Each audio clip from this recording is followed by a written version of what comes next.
There we are, ladies and gentlemen. Well, ladies and gentlemen, welcome to Tax Talk, broadcast by the Canadian Taxpayers Federation. My name is Jordan Bateman. I'm the British Columbia Director of the CTF, joined as always by our Alberta Director, Paige MacPherson. Paige, how are you? Doing well, thanks. Happy to have Woody on the broadcast, or the podcast. How are you, Jordan? Yeah, I'm doing well. I actually invoked your name yesterday with the media. I was being interviewed by a very short reporter. I am 6'3". They were giving me the gears for not being as tall as David Eby, and then I got to show them the picture of you interviewing Stephen McNeil, where you're standing on that giant box and you're still shorter than the Premier of Nova Scotia. So he's very tall. And so just the other day, actually on February 13th, was the 2-year anniversary of Sun News shutting down. So there was a bunch of people kind of putting up old photos of all of our, best memories. And that's definitely a favorite because it's just so ridiculous. It really opened it up to a lot of different photo edits on Reddit, most of which had a Lord of the Rings theme of sort of, I was a hobbit. So I think that's appropriate.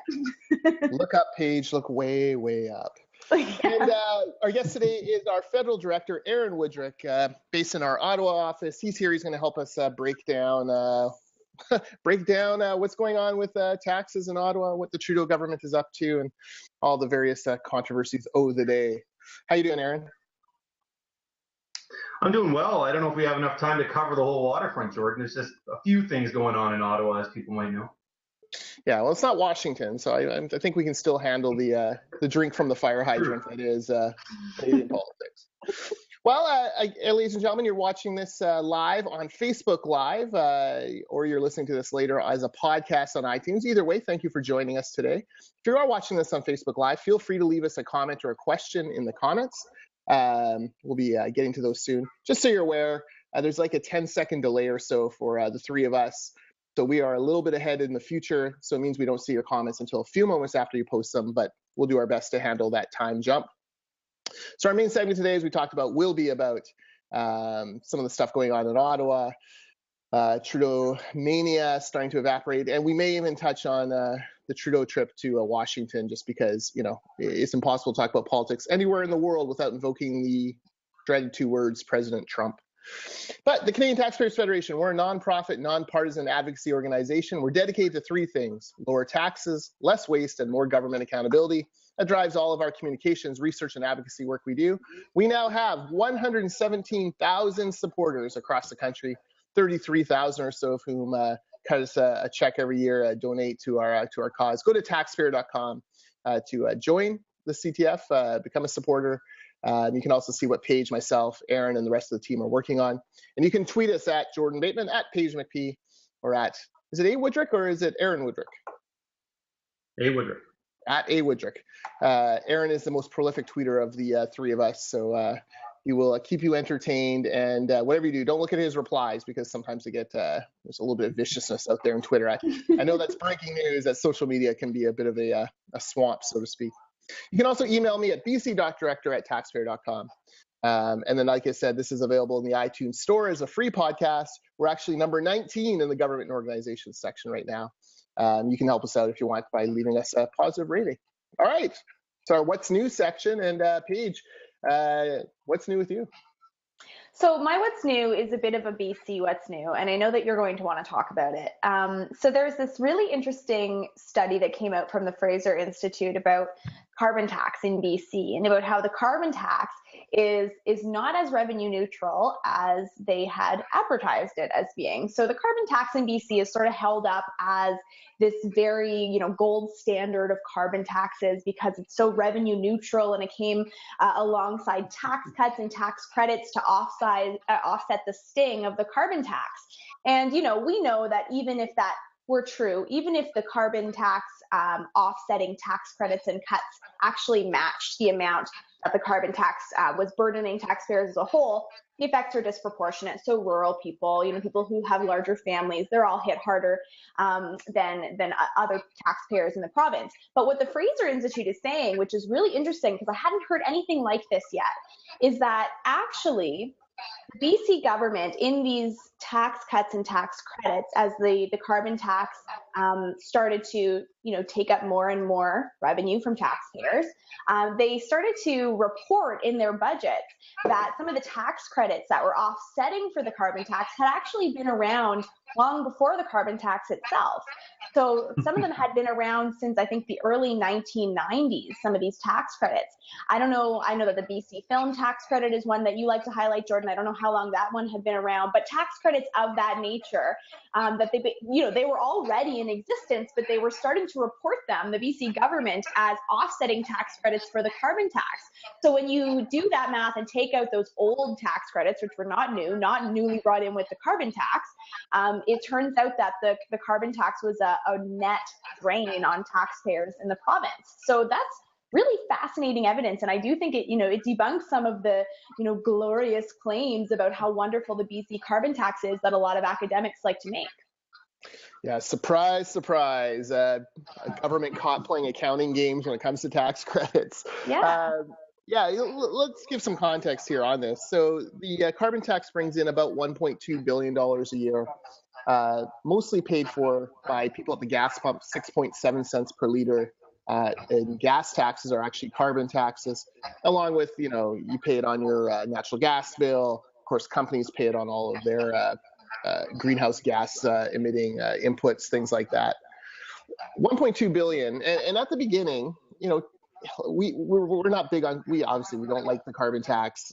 We oppose it. We would love to see it repealed. At the beginning, though, Gordon Campbell brought it in, and something like 60% of it flowed back to people in personal income tax or corporate income tax cuts. That now has dropped to about 35%. And what's happened is over the years, the carbon tax has gone up, but the tax credits, as the Fraser Institute rightly points out, have just been shifted over as an accounting thing to somehow show that this tax is revenue neutral. And the biggest thing that's happened is the film industry in BC has exploded. So back when the carbon tax was brought in, the dollar was almost at par. So the Hollywood folks didn't come here as often because the dollar didn't go as far as it used to. Now the dollar is at 75 cents or so, or whatever it is. So right off the top, Hollywood gets 25% more value for their dollar by spending it here. You add to that now the fact that we give some of the most generous film tax credits in the on the continent. Up to 50% of people's salaries, wages working on a movie gets reimbursed to these film studios by taxpayers. And it's exploded. I mean, honestly, the film industry in Vancouver is massive. I mean, tons of CW shows, movies. I mean, the X-Men movies, Arrow, Supergirl. There's Netflix shows. Legion is being filmed here. I mean, the film industry is going full tilt. But what it means for taxpayers is we're now spending about $500 million a year on film tax credits. So literally, one of every $3 collected in carbon tax is going directly as corporate welfare to the film industry. Wow. And, when I'm filling up my car at the gas pump, it's not wrong to say that 2.5 cents per liter of the tax I'm paying at the pump is going to the film industry. So this is really kind of the undercurrent that's happened here. Now, the BC government would say, well, we have way more tax credits in there than the carbon tax actually brings in. True, but again, they're playing that accounting game. And of course, Trudeau is going to force increases to the BC tax in 2020 and 2021. And there's no plan from the government as to how the money will be offset there. So, all along we've said this is pretty simple, right? Like, you could kill the carbon tax scheme, kill all the related programs, except for the personal income tax cut and the corporate income tax cut, and you could cover that off with the BC surplus and get us out of the carbon tax business. Drop the cost of fuel, drop the cost of heating homes, drop the cost of a lot of commercial goods because all of a sudden they're not having to pay that extra 6.7 cents per liter. It would go a long way. So kudos to the Fraser Institute. I've been banging the drum on this for a long time, hoping someone would take a look at it, and they finally did. And it'll be interesting to see how it frames some of the discussion that happens in the budget lockup next week.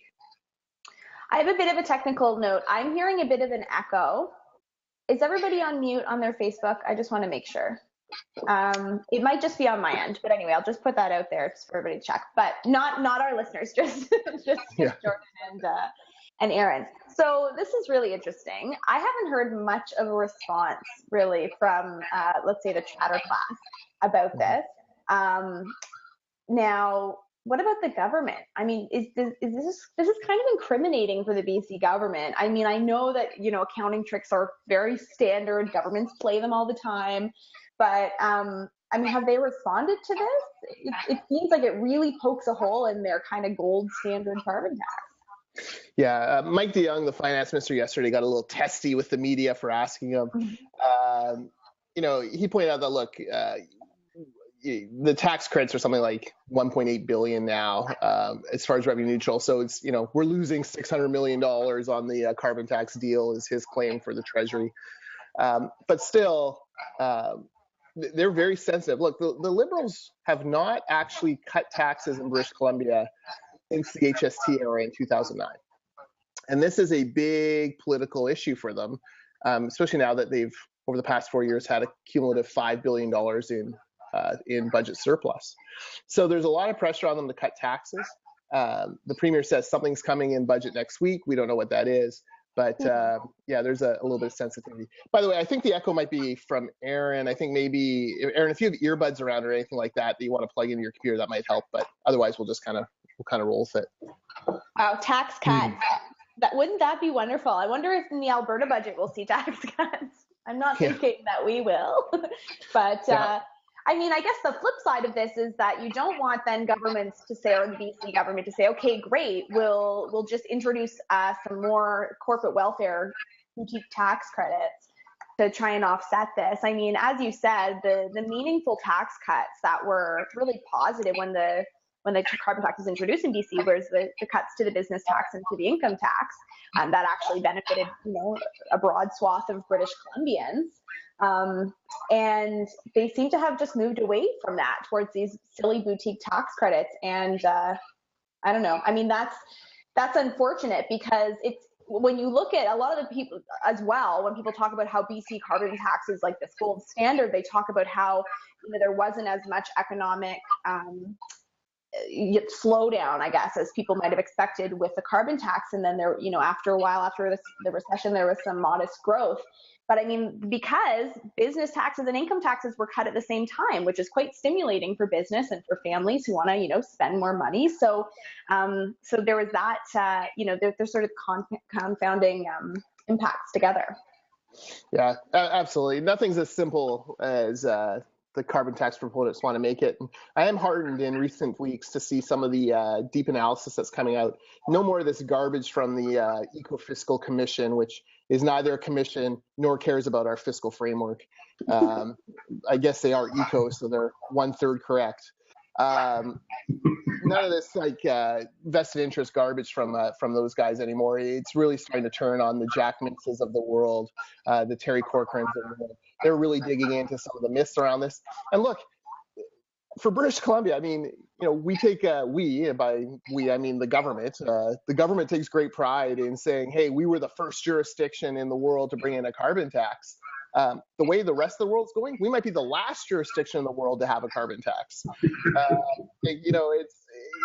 France has bowed out, Australia has bowed out, the EU's gutted theirs, China's chickening out, Trump's never going to do it.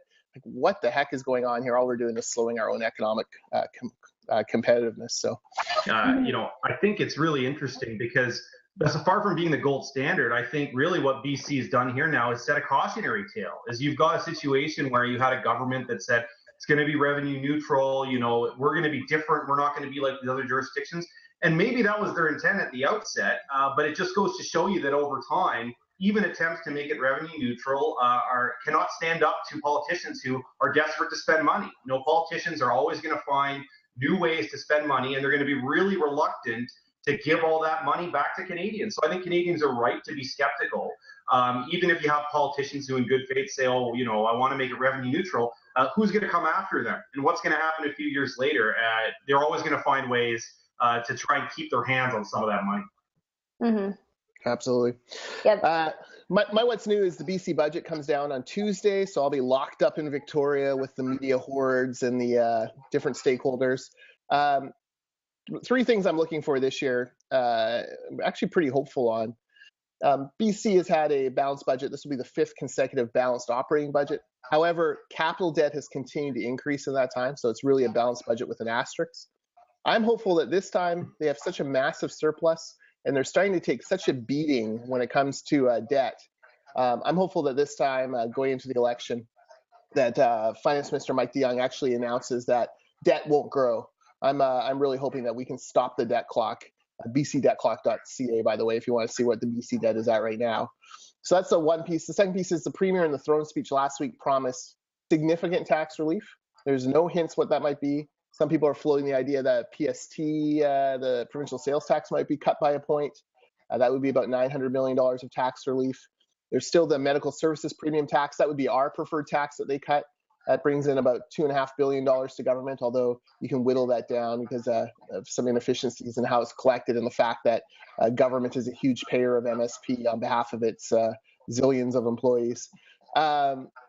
Our hope is that something really significant comes through because, like I said, it has been many years since the BC government cut taxes. And then we're also looking for more information on, how BC Hydro and ICBC will be managed going forward. Both have incurred a lot of debt. Both are seeing major rate spikes. And so we want to know from ratepayers' point of view, taxpayers' point of view, exactly how are these things going to be run. So it'll be an interesting time in Victoria next week. I think this is my 6th budget that I've been there as part of the Canadian Taxpayers Federation. So I've become a grizzled veteran of the budget lockup. But this is the first, last year I was optimistic because the Premier talked so much about wanting to change the MSP system.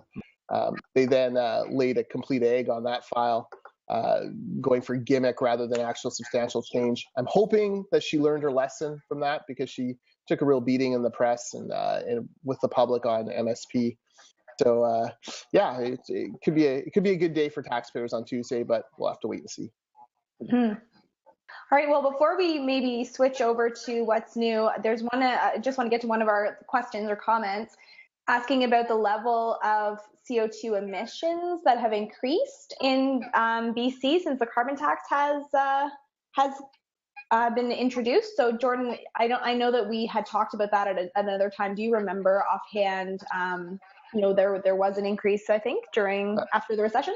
Yeah, there was an increase after the recession. So look, the best way to cut greenhouse gas emissions is to send your economy into the into the tank. Yes. So when you crater your economy, it's amazing. Greenhouse gas emissions drop. Just ask Ontario. They went into massive recession and their GHGs dropped. Well, congratulations. It's probably not the best way to do it. BC now emits more than the day we brought in the carbon tax. So there's some issues there. That's without any of the liquefied natural gas plants being online. That will explode even more GHGs. So, if you're looking for the environmental case like carbon taxes lower greenhouse gas emissions, well, the BC carbon tax fails on that too. I'll try to find a chart. There's a great chart that has GHG emissions by year. I'll see if I can find it and then post it in the comments here. Okay, great. Yeah, because I remember there were some interesting numbers about industrial emissions as well, per capita emissions. I mean, they just didn't, it was not the silver bullet that people had hoped when it came to emissions reductions. Okay, so I just wanted to get to one of our comments there. So Aaron, what's new with you? There's lots going on in Ottawa, obviously. We could talk about later about the Prime Minister's trip down to Washington, which I think was very closely watched by everyone in Canada. We always like it anytime we get any attention from the Americans at all. But we have federal budget coming up too. We don't have a date yet, but it's going to be looking like sometime in March. And a couple of things we're looking for. I mean, one is, of course, any sign at all that they're going to find some way to get back to balance. People will recall this is a government that promised in the election campaign over and over again 3 years of tiny little deficits of $10 billion a year and then back to balance. We're nowhere near that. They tripled that in their first budget, $30 billion deficit. No plan on any time horizon to get back to balance. So we're really going to be looking for that. Any plan at all would be better than none at this point, frankly, because it's deficits as far as the eye can see. decades going forward based on the plan they have right now. So that's very disconcerting for a lot of people, and a lot of debt that's going to be on the backs of Canadians and our children and our grandchildren. The other thing that the government did last year, which is interesting, is they agreed with something we had proposed, which was to review the tax code. The tax code in Canada is really complicated. There's all kinds of little boutiques and credits, and we've long been advocates of simplifying that, sort of scrapping all these little boutiques and just cutting broad taxes, cut income taxes, cut business taxes, stop with all these silly little plain favorite boutiques. So if the government actually does that, it will be a good thing. But there's alarming signs they're going to do something else instead. They're going to use this as an excuse to try and raise taxes by stealth. They're going to close off some of these credits. They're actually going to end up raising taxes on people. And they're going to try and do it in a very sneaky way. So we're going to be there to call them out on it if they do. One thing, for example, they had talked about was health and dental benefits. A lot of Canadians, you may get health and dental insurance through your employers. That's not a taxable benefit, so you don't have to pay taxes on that, and your employer doesn't have to pay things like CPP and EI contributions on that. So it makes it cheaper for everyone, and it frankly makes more employers offer insurance, which is a good thing for Canadians. If the government was talking about getting rid of that, because their argument was for people who don't get insurance through their employer, they have to go out and buy it themselves. They're not getting a break. They were going to say, well, we'll make it fair by getting rid of this tax-free status for through employers. And my response is, there's more than one way to level the playing field. You can tax everybody more, or you can tax everybody less. And the government, strangely enough, always seems to lean towards wanting to tax everybody more to make things equal. And so, again, we're going to be there to push back in the event that they try a little sleight of hand there. It's funny when I think that the federal government and the Alberta government are both illustrations in how when you give governments or political parties an inch with deficits, they will take a mile. Those deficits are both way far and above what they campaigned on. I mean, the federal deficit is 3 times the size of what they campaigned on, right? So do you think that there's actually a likelihood that they could be heading towards some sort of balanced budget, or maybe a more committed balanced budget timeline? It's really hard to say. I don't think that this scared them. I don't think that they had planned for this kind of, long-term deficit. I think they wanted to stick to their plan. But guess what? In government, sometimes you get mugged by reality. And when it comes down to making hard choices between, controlling spending, or just pushing off balanced budgets into a future date, guess which one they choose? I mean, this is a government that has a hard time saying no to anyone and everyone that wants money. That's a big problem, right? A lot of us understand that you only have so much to spend, but the government likes to say, I just can't say no. We'll just let somebody else pay for it later. Mm-hmm. So I'm interested, let's talk about the U.S.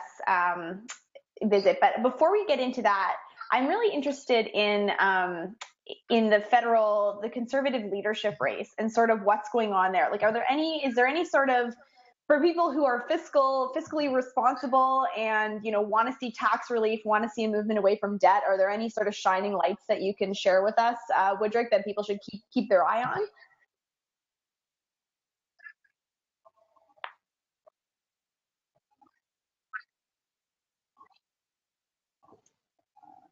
You're cutting out, Paige. I couldn't hear the end of your question there. Oh, sorry. Okay, sorry. I'm just basically asking about the federal conservative leadership race and if there's any sort of interesting policy nuggets that we should be keeping our eye on from a taxpayer perspective.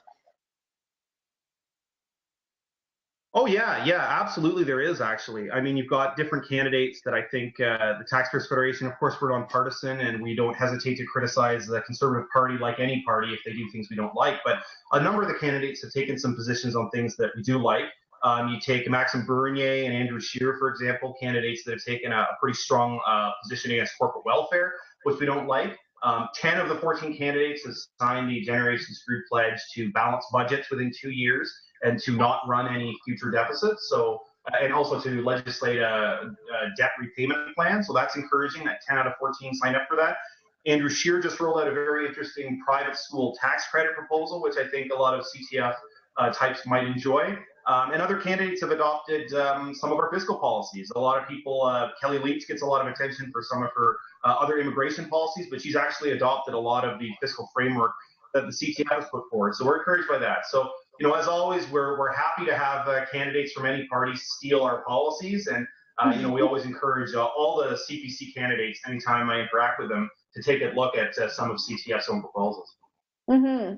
Okay, well that's great. Yeah, I'm liking the push away from corporate welfare, and certainly them signing our Generation Screwed pledge. Okay, Jordan, I know that you're dying to talk about the U.S. visit. Yeah, so Woody, the Prime Minister, goes to Washington. There is some sort of snapshot taken in the Oval Office just before he reaches out to shake Trump's hand, which makes it look like he's looking disdainfully at Donald Trump. That seemed to be the international picture and storyline that got picked up, although if you watch the video, he was more than happy to shake the president's hand. Everyone's talking about how the only goal of this trip was to not get into trouble with Donald Trump. Is that really as the kind of low bar we set now in the Trump-Trudeau relationship, that just don't piss each other off? Or should we have been actually seeking more from our Prime Minister and the great president of our great neighbor to the south? Yeah, that's a good question. Look, it was funny to see him there. He looked like he left Donald hanging there, down low too slow with the handshake. But look, I'll give the Prime Minister some credit here. It's fair to say him and Mr. Trump are not on the same page on most of the issues. But at the end of the day, they're our largest trading partner. We depend on them, frankly, in a lot of ways. A good working relationship. I think him and his team were really caught off guard by the Trump victory. They didn't even really have a plan for it. But since then, they've done their best to sort of speak Trump's language and explain to him that trade with Canada is good trade. You like this kind of trade. Our business is good for you and good for us. Trump seems like a guy who doesn't have a lot of pre-existing opinions about Canada. Canada's sort of a blank space in his mind. So if our government can fill his mind with ideas about us being a good trading partner, that's good. Now, that said, the relationship he's got with the president is one thing.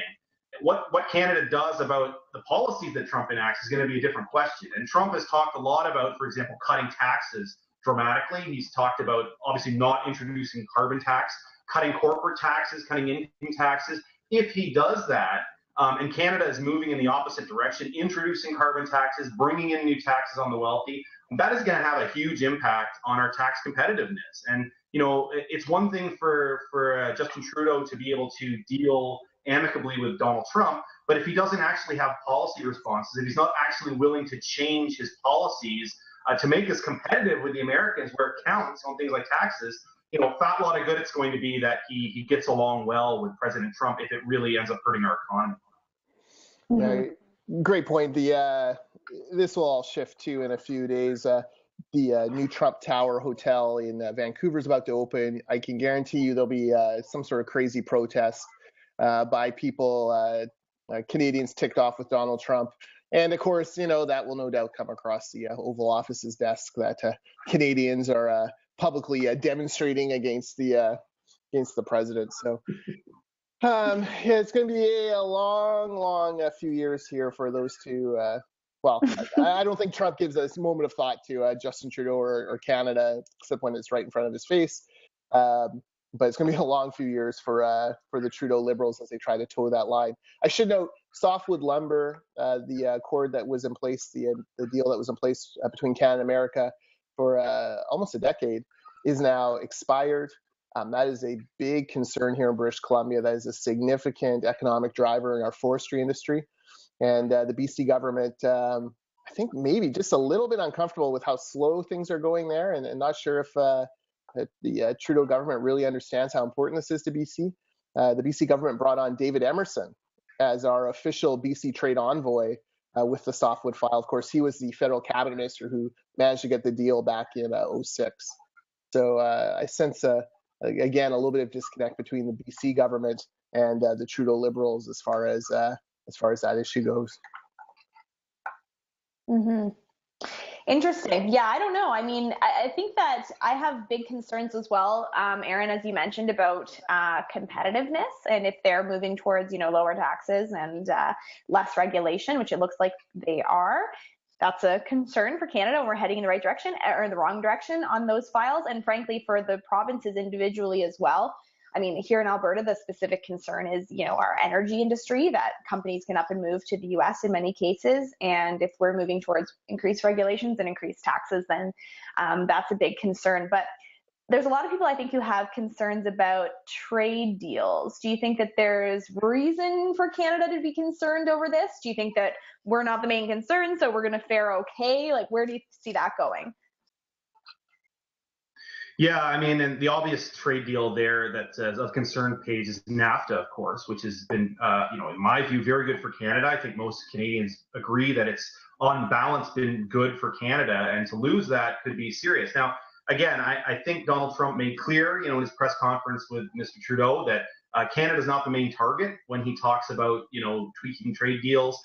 He explicitly said, the changes that need to be made with Canada are sort of minor or perhaps not at all. So, I think we do have to be careful. Canada's a trading nation, whether we like it or not. There's only 36 million of us. We cannot sort of survive just on a market as our own. We have to sell to the rest of the world, whether that's the Americans or someone else. Trade deals are part of that. We want trade deals that work for us, of course. You don't just sign any old trade deal. But if the idea of trade deals as a whole sort of gets undermined, that could be very bad for us. And, Donald Trump, is looking out for America. He's not going to be terribly concerned if Canada is collateral damage in that. So we do have to kind of be vigilant, no matter what he says. Mm-hmm. Mm-hmm. But I guess on the flip side, positive on pipeline deals. So it's such a mixed bag right now. So much to watch. Yeah. Hey, Woody, a comment from Alexandra on our Facebook page here. Maxime Bernier's elimination of capital gains tax is amazing for everyone. Can you tell me a little bit about that? I often get questions about the capital gains tax and some of the issues around it. Yeah, I mean, there's a debate about capital gains is obviously when you have investments that increase in value, you get taxed on that. Some people feel that it should be taxed the same way as income. Others think it shouldn't because it's different. It's an investment. Some people, for example, they build their entire sort of retirement plan around capital gains. But at the end of the day, if you eliminate capital gains tax, you're essentially encouraging investment. And investment's a good thing, right? We want people to invest more. We're a group that likes low taxes for a reason, not just because of the result directly, but the indirect result, right? It encourages people to work more, to save more, to invest more. That's a good thing for society. That's a good thing for everybody. And so, I think it's fair to say Bernier has sort of put out the markers on a lot of the fiscal policy in terms of lowering taxes. That's a good thing. We'd like to see more competition in the race on that, and we're happy to see someone take the lead. Yeah, absolutely. It's Bernier, you have to hand it to him. He's coming in with a lot of ideas in this race, and it seems to be driving a lot of the debates. So I'm not sure. I have no idea who's going to win this thing. There's so many of them. Someone was talking to me about Brad Trost. I'm like, who's Brad Trost? How long has he been in this race? Rick Peterson, a random small business guy from Vancouver who has lost multiple elections at multiple levels, and yet they're all up there on the dais together arguing different things. So one hope I have from leadership campaigns like this is that they do generate ideas. I'm hoping, and energy. I'm hoping that happens for the Conservative Party because we need strong opposition to deficit running governments, and whether it's NDP or Conservative or Green or whoever. We just need people out there saying, look, quit spending so much money, quit putting our kids in debt. Yeah, definitely. Although I have to say that as a political observer, I'm so the debates are so boring because there's so many candidates. I like the ideas, they're putting them out there, it's great. I'm just talking as a pure Politico, used to be, an elections coverage reporter. I find it's too boring. Every candidate has a minute to talk about whatever issue. They get out a quick talking point. There's no debate amongst the candidates. It's so boring right now.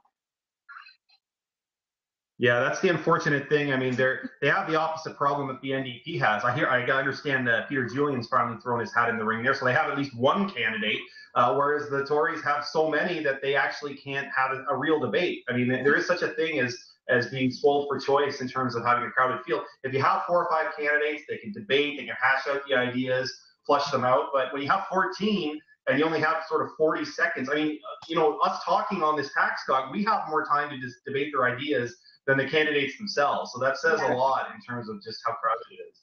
Yeah, exactly. I mean, you've got people. We probably also have more viewers and listeners too. Well, it's just, I'm teasing, guys. I'm teasing. The last debate, I mean, I've been watching to see if any of them get more exciting. And the last debate was not even broadcast on TV in Alberta. Like, I couldn't find it on any channel. So I don't know if the media has given up as well. They're not putting it on TV. It's just, you've got so many candidates. They've all got different ideas, and we don't have any time to discuss all of those ideas. So it's just, I don't know. I don't know if they should switch up the debate format. I mean, at the Manning Center conference, which I'm sure will be televised, they have a leadership debate for the Conservative Party there. I'm going to be there, and Aaron, you're going to be there. A few of us are. So they're doing a different format. I don't know what the format is, but maybe the format change will be better. I'm not sure. But right now, I mean, it's just not conducive to good entertainment. I mean, especially coming out of this U.S. election, we look so lame. Yeah, I've thought about creating a online quiz where you put in everyone's last name, and then, in a certain amount of time, you have to put in everyone's first name. But who's going to really remember Pierre Lemieux? I mean, it's guaranteed that's going to be filled in as Mary over and over again. Look, I think that the Tories need is that they need an NCAA style format. They need a knockout tournament in order to determine the leaders. So if they sort of face off each other, and you have to get I guess if you get 2 more in, you've got 16. You need 4 wins to become leader of the Conservative Party. March Madness. Now you're talking. I'd be up for that. But then we'd have to rank them 1 through 16, which means someone would actually have to go and look at every single one of these candidates. And what poor schmuck's going to do that? You're leaving out a lot of politicos here. All these sports references are lost on me. I'm sorry. Aaron, I want to touch one last thing on the Trudeau debt stuff. It feels to me a lot like the late 80s, early 90s, when Canada went down a really dark path, and then the Wall Street Journal had to spank us, call us an honorary member of the third world, spank us for our debt. And then finally, Chrétien and Martin woke up and brought down, frankly, the greatest budget in Canadian history. Is that where we're headed? And who's the finance minister in waiting in the Liberal caucus who we can start drilling into them about cutting costs instead of raising taxes? Because I have no idea. Is this just going to go on as long as Trudeau's in power, or is he going to have to? Are we going to have an intervention? Do we need the Wall Street Journal to give us a debt intervention? Yeah, that's a good question. This next budget is going to be a real tell, I think. It's their second budget, so we're going to see if they've actually. We're quite there yet in terms of crisis. I mean,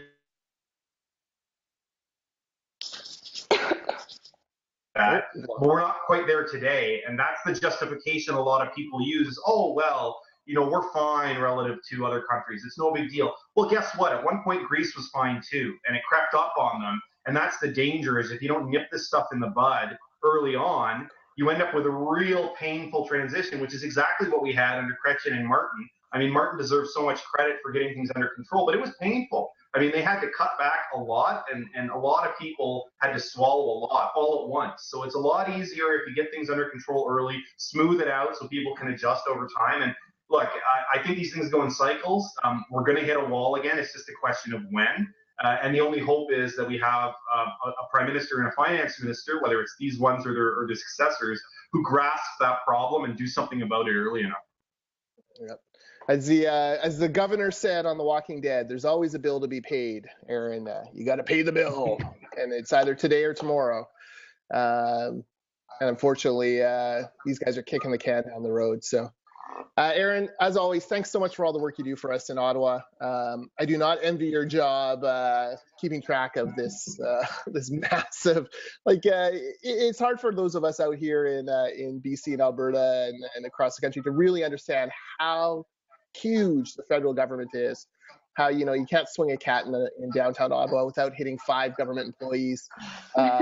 It really is an unbelievable thing to try to keep track of. And I know that you and Jeff Bowes and our intern team there in the head office in the Ottawa office are like day and night. You're out there trying to fight the good fight for taxpayers. So I want to say thank you for that.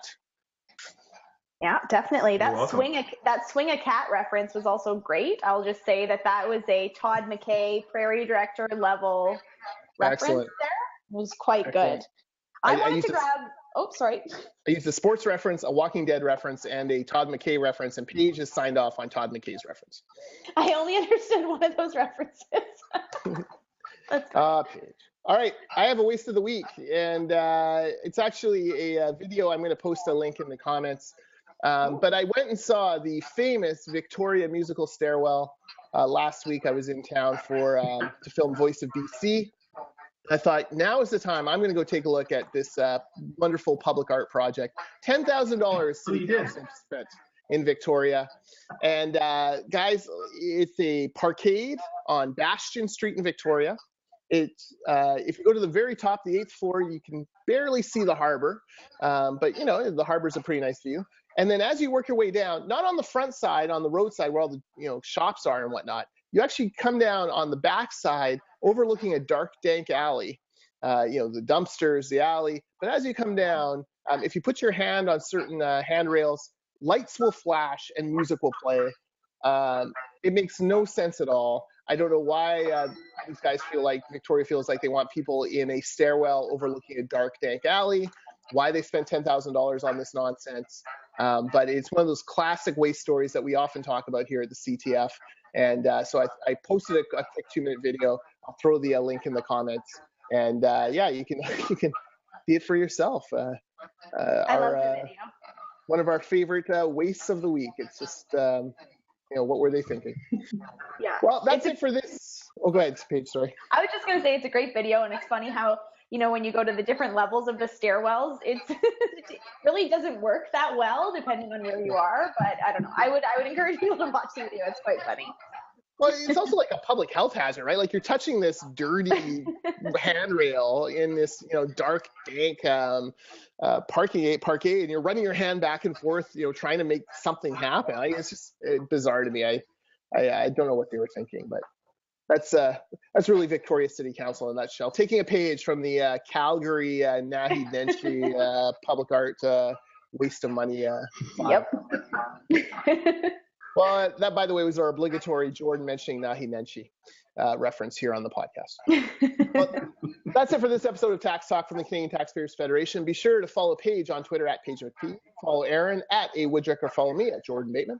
If you're listening to this on iTunes, please subscribe, give us a good rating. And if you watch this on Facebook Live, please click like. It helps us out. And also check out our website at taxpayer.com. Thanks for watching, everyone. Just a programming note, I'll do a couple of Facebook Lives after the BC budget, so if you're interested in that, keep an eye out for that Tuesday afternoon and then Tuesday evening as well.